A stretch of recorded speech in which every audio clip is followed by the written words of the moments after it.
Suppose a more turbulent match of chess, one in which instead of the battle beginning with a series of peaceful moves, it begins with a raging hurricane. This is the domain of offensive chess openings, in which the game field turns into a battleground from the first move. These positions aren't meant for the sensitive, but for those who thrive on the excitement of changing a calm checkerboard into a vibrant battlefield. Players throughout the chess past have shown courage and creativity by forging their paths through the difficulties of strong openings. These openings have evolved and influenced the game of chess throughout the years. So in this video, we will look into 4 top aggressive chess openings. Number 4, the Italian game opening. This is one of the earliest known game openings for those interested in chess's deep past.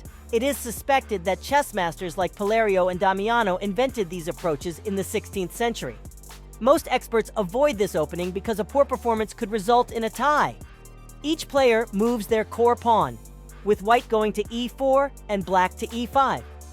The white knight advances to f3, while the black knight goes to c6. White attempts to focus on more of the board by moving the bishop to c4.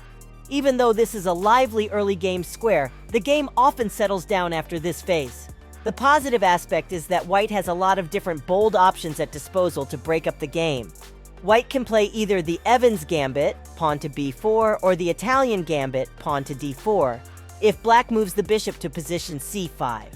White must be mindful of the different snares that black can set. Number 3. The bird's opening. This tactic is considered by many to be a top opening move. Starting with the f-pawn, white weakens the king's line and launches an indirect push against the center. Although the bird's opening is rarely seen at the pinnacle of the match, it has been applied to bring about a few of the most stunning victories in chess existence. The game switches into a variation of the Dutch defense in which white takes d4, and black reacts with f5 after white plays f4. This time, instead of focusing on the lighter squares, white is paying special attention to the darker ones. In most situations, the light square bishop is the most important small component for white. Yet, the dark square bishop is the critical component in this opening. Typically, white will advance the bishop by 1 square, creating an extended diagonal on the queen line to b2, putting more stress on the black squares. Number 2, the Smith-Morra Gambit. The match usually becomes highly interesting and exciting when faced with this opening. When playing as black, the Smith-Morra Gambit is a rapid and bold move versus the Sicilian defense. The Sicilian defense will likely come up frequently if you move e4 as white for any time. In response to white's e4, with the king's pawn advance, black moves c5 with the Sicilian defense. With the next step, white attacks the center and the pawn on d4 of the black side. In response, black takes the piece on d4 with the pawn on c5.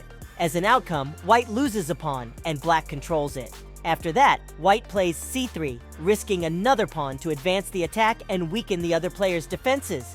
With the capture of the c3 piece by the d4 pawn, black embraces the gambit. The white knight advances to c3, attacking the black pawn on d5. White finishes advancement and, although 2 pawns lower, strives for active pieces and assault possibilities. With an edge in development, white plans to not merely force black to abandon the standard Sicilian lines, but also to overpower black's king completely.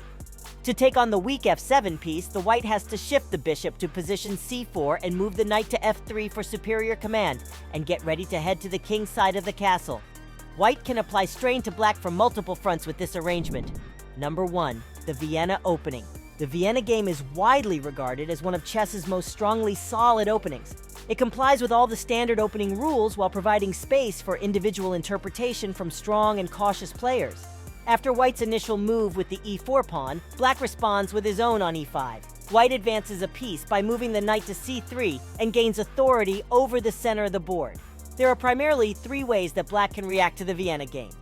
The positions are knight to c6, bishop to c5, and knight to f6.